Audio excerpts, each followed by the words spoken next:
Welcome to the Private School Leader Podcast, where private school leaders learn how to thrive and not just survive as they serve and lead their schools. I strongly believe that it is possible to have a long and happy and fulfilling career as a private school leader. And my passion is to help you figure out exactly how to do just that, right here on the Private School Leader Podcast. And I'm your host, Mark Minkus. So I want to start today's episode by talking for a couple of minutes about Arnold Schwarzenegger. Now, that might be a really weird way to start an episode, but hang with me here for a second. Arnold Schwarzenegger, Hollywood action star. He's the Terminator. He was a 7-time Mr. Olympia.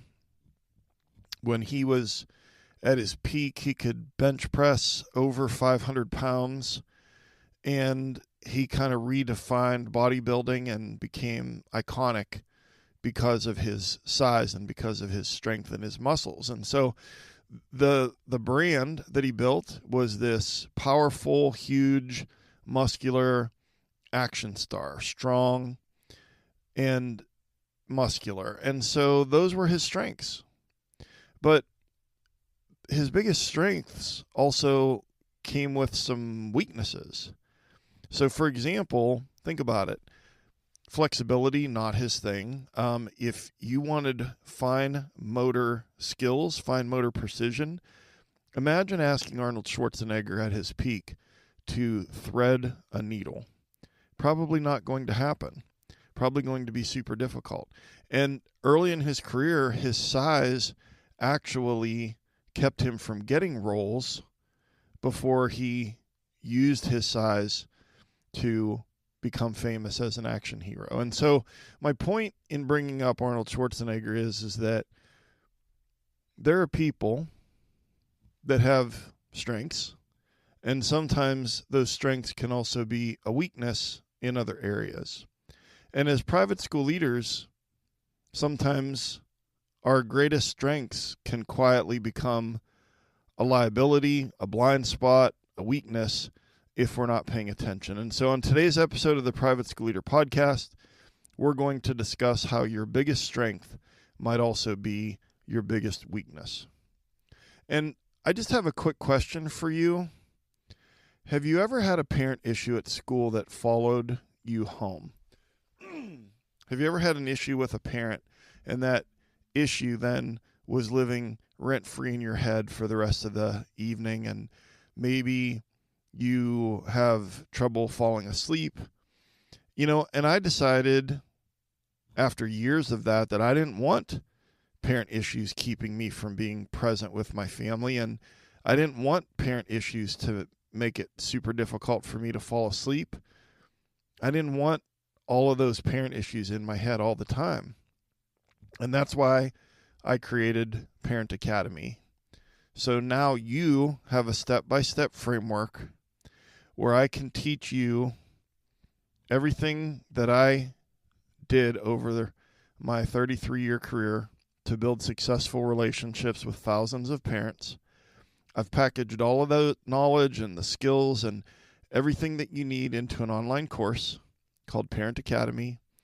And not only that, after I teach you in the first 4 modules how to significantly increase your ability to partner with parents and significantly reduce your anxiety and significantly reduce the chances that you're going to have that parent living rent-free in your head, I'll teach you that in the first 4 modules of Parent Academy. And then I have 2 45-minute PD webinars that are for your teachers. And then I can teach them the same things. And they have a printable notebook with guided notes and discussion questions. And there's over 40 private schools that in the past year have used Parent Academy as part of a PD day or a faculty meeting. And the feedback has been fantastic. And so if any of that sounds interesting to you, you want that parent that's living rent-free in your head to move out, you want your teachers to have better relationships with the parents at your school, then go to theprivateschoolleader.com/Parent Academy and check it out. And I want to give you a free gift just to say thank you for listening to the podcast. And if you are ahead of school, then you're working with a board. And this is called 6 Keys to Improving Your Relationship with Your Board. And I feel strongly that the most important relationship in our private schools is the one between the board chair and the head of school, or the board as a whole. And there's always room for improvement in those relationships. And so this is a 7-page PDF where I give you specific strategies to strengthen your relationship with your board. So go to theprivateschoolleader.com/board and grab your free guide called 6 Keys to Improving Your Relationship with Your Board. privateschoolleader.com/board. It's free for you. Hopefully that helps. So today we're talking about how your biggest strength could also be your biggest weakness. And so what I'm going to do, I'm going to talk about 2 different strengths that I believe many of you have. I'm going to talk about the strength and why it's a strength. Then quickly I'm going to talk about why it could also be a weakness. But then most importantly, I'm going to give you 3 strategies to keep that strength from becoming a weakness. So we're going to keep moving. And if you just want to listen and then come back to this, you can always go to the show notes at theprivateschoolleader.com/episode 171, and all of this will be there for you.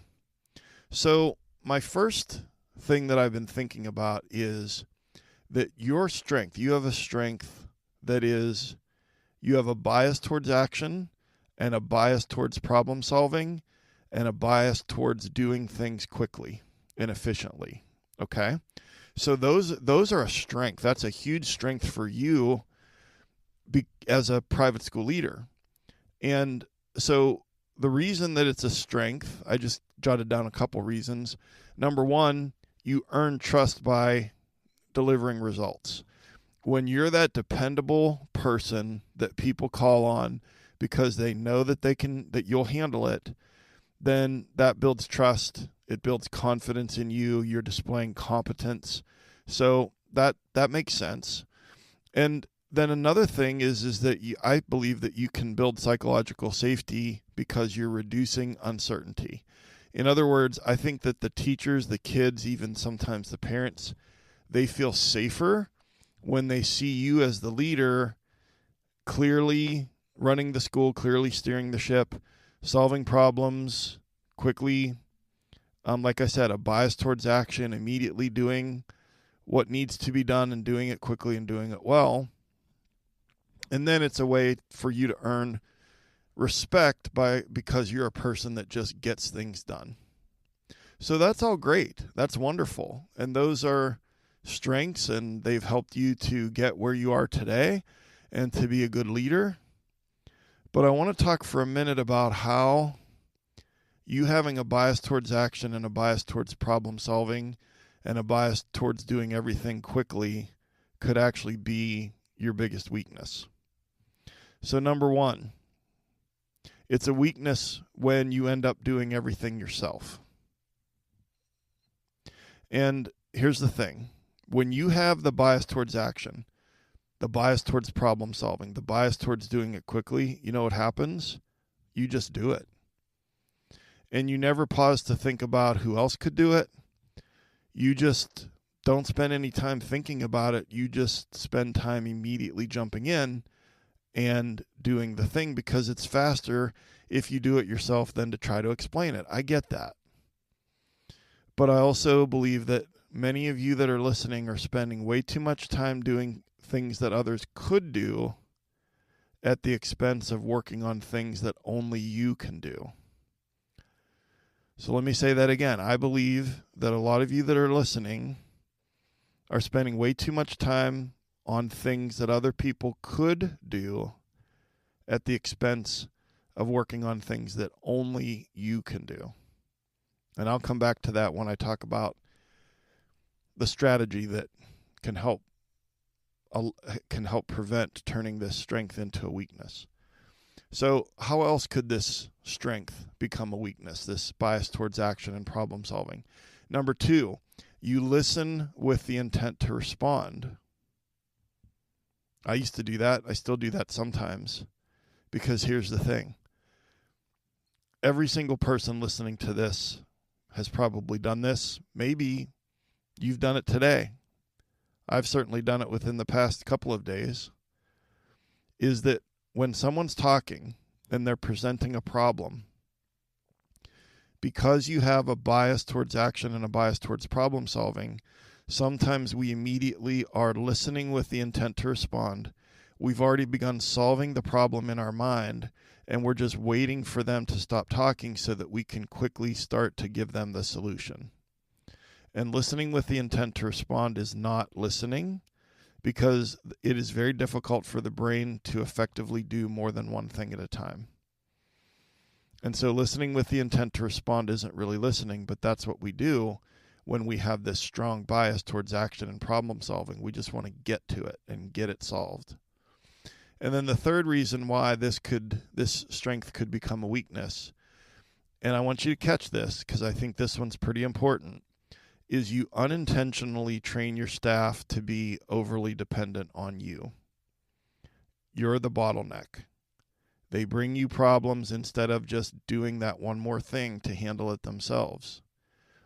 A lot of my coaching clients are frustrated because they feel like they're the bottleneck, that everyone comes to them for input for the decision, and that all the systems, all of the decisions run through them. And there are ways to kind of get out of that situation, but the first step is recognizing that you don't have to do everything, because I know it feels good, and I know it feels productive, and I know that it feels like, we have a little bit of that toxic hustle culture in there, that we want to be seen as this competent, confident problem solver, and we get things done, and that's all important. But it also leads to exhaustion and burnout, and quite frankly, not empowering our faculty and staff to do that one more thing that could solve the problem, or to do the thing that's actually part of their job description that they're asking for help with.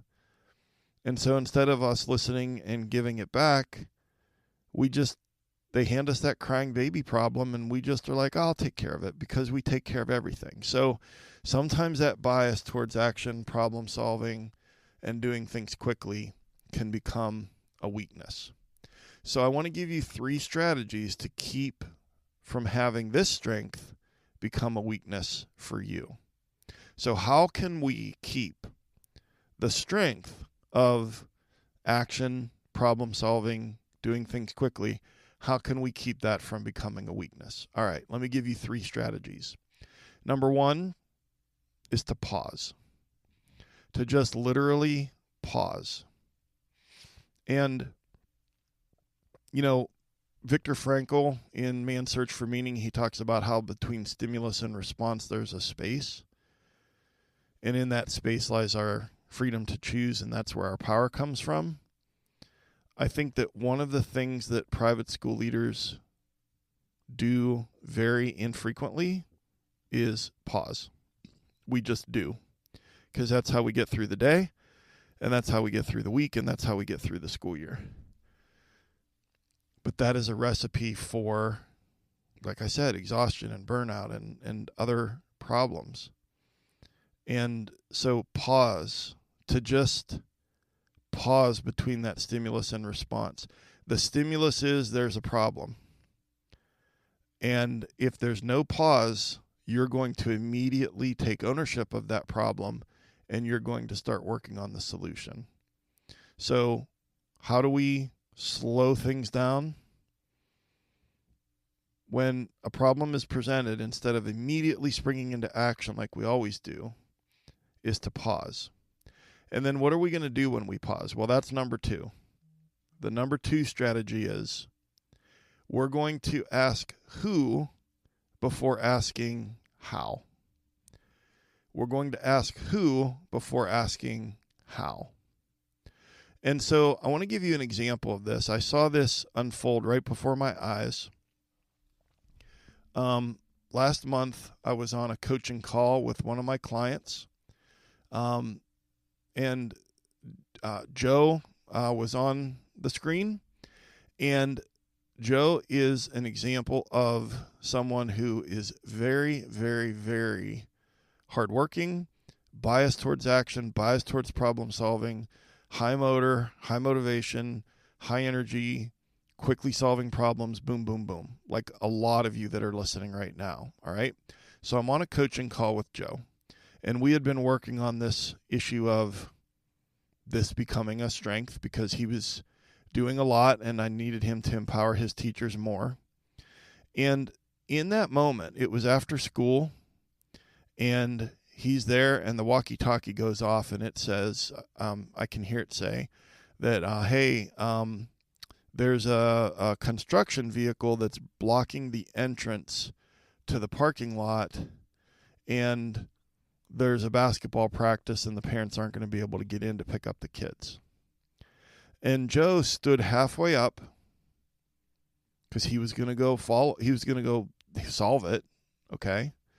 He stood halfway up and then he sat back down because he paused, and then in his head, he asked who instead of immediately jumping into how. Okay, the how would be, I need to go out there and ask them to move their vehicle. Maybe I need to get a message to the parents to let them know to use a different entrance to pick up their kids, etc. That's the how. But Joe paused. He asked who, and then he sat back down, and he picked up the walkie-talkie, and he said, hey, Mr. Tom, could you go out and talk to those people with the construction vehicle and just see how long they're going to be and see if they could move that? And Mr. Tom's like, yeah, sure, no problem. And then on the walkie-talkie, Joe talks to somebody in the office and asks her, hey, can you send a message to the parent group text or what have you, the basketball parent group text, and ask them to use the front entrance and not the back entrance to the gym to pick up their kids. Those two messages, the one to Mr. Tom, the one to the person working in the office, that took about 15 to 20 seconds. They both said, sure, no problem. And then he set the walkie-talkie down and we continued our coaching session. But my question for you is this: how many times does the thing come across in a text or on the walkie-talkie or in person in the hallway or in an email, and we immediately go into problem-solving mode because that's what we do. That's where our bias lies. And so I want you to ask who before asking how. Now, maybe 80% of the time when you ask who, the answer is you. But 20% of the time, if the answer was fill in the blank, another person, then that's 20% of the tasks that you don't have to do. And then number 3 on our strategies is actually going to help you increase that percentage from 20% to maybe a little larger. And that is, strategy number 3 is to use the 3/3 framework. And so I'm going to link in the show notes the episode. I believe the episode was called "This One Strategy Will Help You Be More Effective and Better at Delegating." And I'm not going to get into the whole thing, but just quickly, the idea is that there's a process in the episode where you take a giant sheet of paper or a legal pad or whatever, and you go through and you do a brain dump of all of the tasks that you do during a school year, even if you only do them once a year. You just get them all out on paper.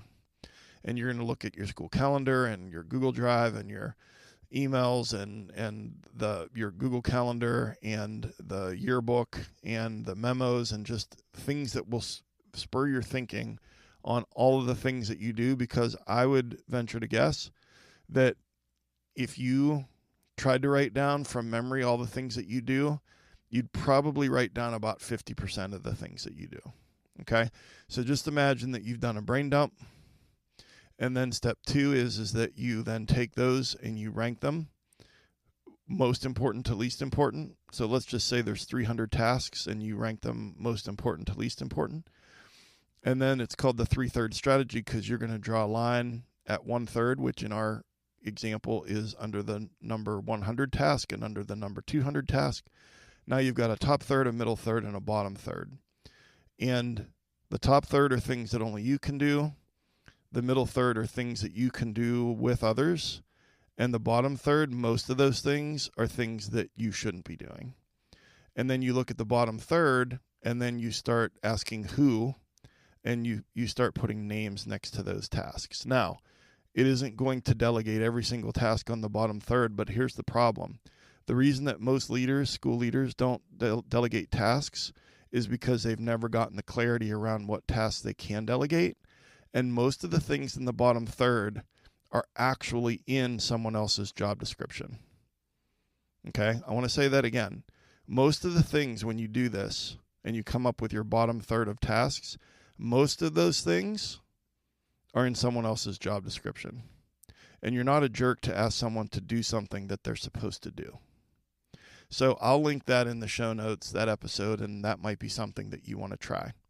So I've given you, we talked about strength number 1, which was bias towards action and problem solving and doing things quickly, and how that could be a strength that turns into a weakness.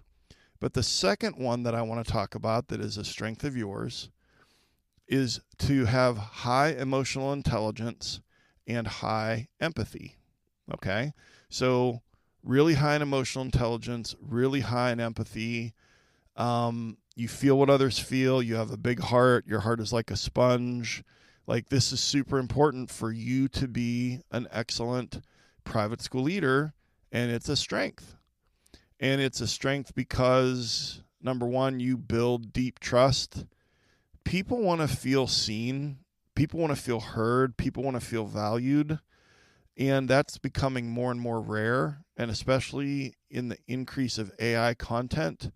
And when we're not really sure if what we're looking at on Instagram is real or if it's AI generated, authenticity and things that are real and feeling heard is something that builds deep trust. So that's a strength of you being high in EQ and empathy. And then the second reason that it's a strength is because you create psychological safety. And that's the number one thing across all industries that employees want. The number one thing is psychological safety at work.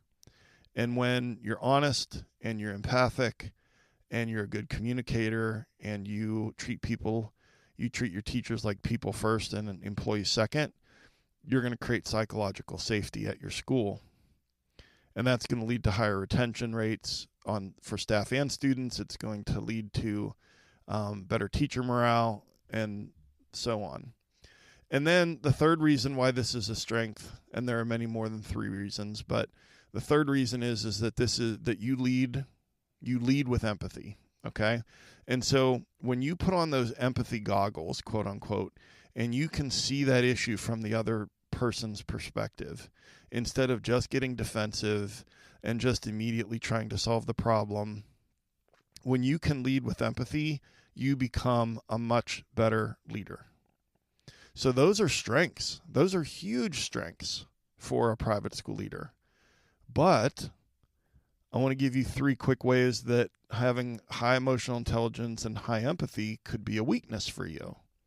So number 1 is sometimes we avoid hard conversations because we don't want to hurt people's feelings. That was certainly true for me. I feel like I was and am high in emotional intelligence and in empathy, and I would avoid hard conversations partly because I was scared and partly because I didn't want to hurt that person's feelings. And so the second way that this could be a weakness is, and this is huge, is that you over-absorb the emotions around you. I want you to think about that for a minute and ask yourself that question. Do you over-absorb the emotions that are around you? Because if you do, that's one of the reasons you're so exhausted. And it's not from all of the hard work that you do, although that does make you tired.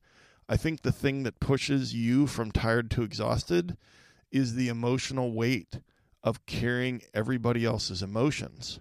And empathy fatigue is a real thing.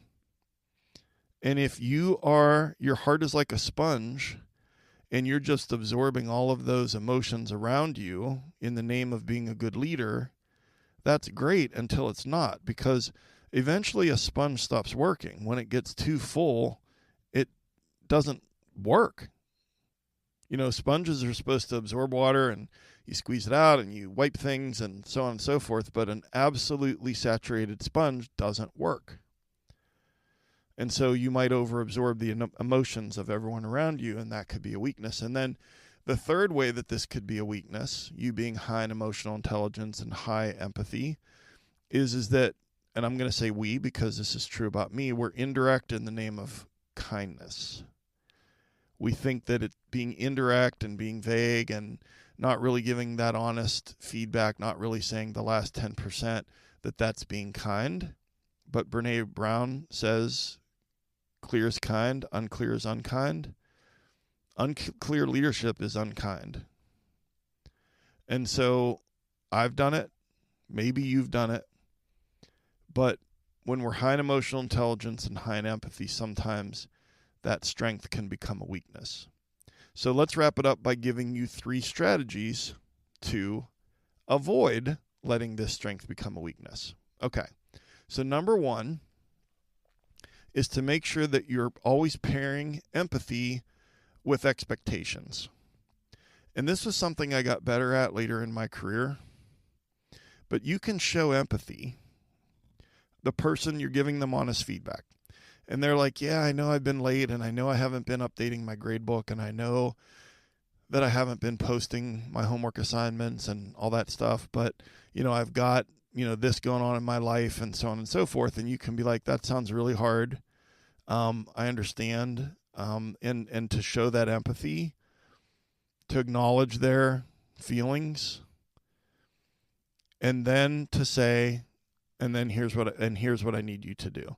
And you can show some empathy also with, maybe you give them a little bit more time, or maybe you give them you're going to do check-ins, or you offer, hey, do you need me to have someone cover that study hall or cover that recess duty so that you can get caught up since you have been, dealing with your mom who's had surgery.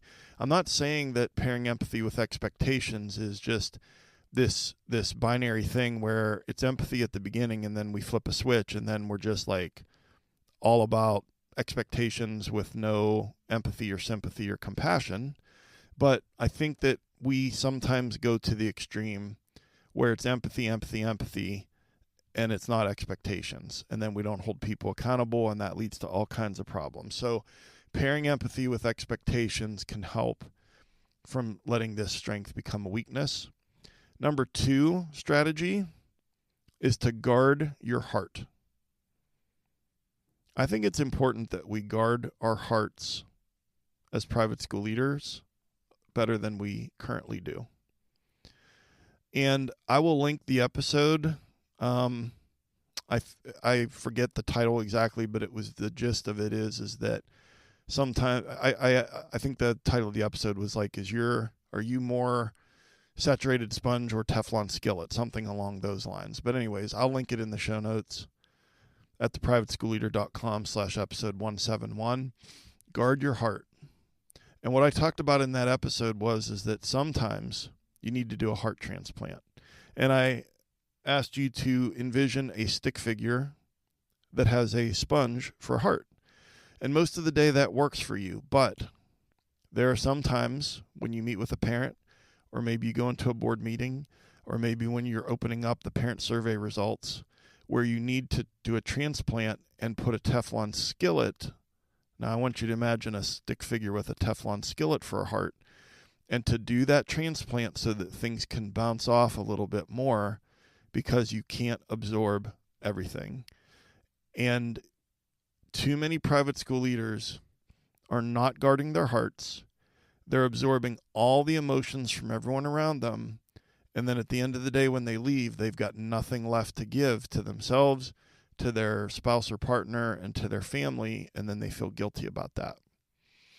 And so I'm encouraging you to guard your heart and to sometimes transplant that sponge with a Teflon skillet. And then finally, strategy number 3 is to separate compassion from responsibility. And that's similar to the first one where I said, pairing empathy with expectations, but separate compassion from responsibility. And I really like this sentence that I came across. It says, you can care deeply without rescuing someone.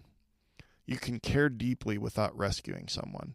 I think that as a leader, we just really need to thread the needle on being compassionate, being empathic, but still holding people accountable, making sure they're fulfilling their responsibilities. Of course, we're going to give them support if they're struggling or if they've got some tragic, chaotic thing going on in their life. But I'm speaking for myself and I'm speaking for a lot of my coaching clients. I think there's a lot of us that drift way too far over into empathy and compassion without any or very little accountability and responsibility. And so let's make sure that we're not letting that strength become a weakness. So what are the big takeaways? Well, 3 strategies to keep the strength of having a bias towards action and problem solving. 3 strategies to keep that from becoming a weakness is number 1, pause. Number 2, ask who before asking how. And number 3 is to use the 3/3 framework where your tasks are sorted into top third, middle third, bottom third. And you can listen to that episode linked in the show notes. And then 3 strategies to avoid letting the strength of high emotional intelligence and high empathy become a weakness. Number 1 is pair empathy with expectations. Number 2, guard your heart. And number 3, separate compassion from responsibility. And I like to end every episode with a call to action.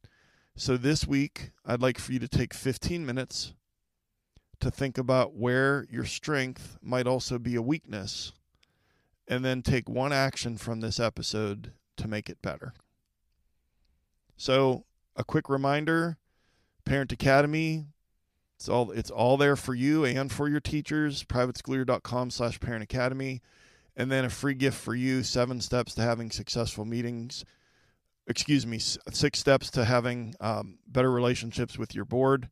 And that's at the privateschoolleader.com/board. And if you got value from this episode or from any episode on the podcast, please just share the link with another leader that you know. If you're speaking at a conference, put it with the resources. Just get that word out there. And then also, I think you have a good eye for rising leadership talent in your school. If there's an aspiring leader at your school, please share the podcast with them as well. And I've been your host, Mark Minkus. I appreciate you. I appreciate all your hard work that you're doing at your school. Thank you so much for taking some of your precious time to join me here today. And I'll see you next time right here on the Private School Leader Podcast. And until then, always remember to serve first, lead second, and make a difference.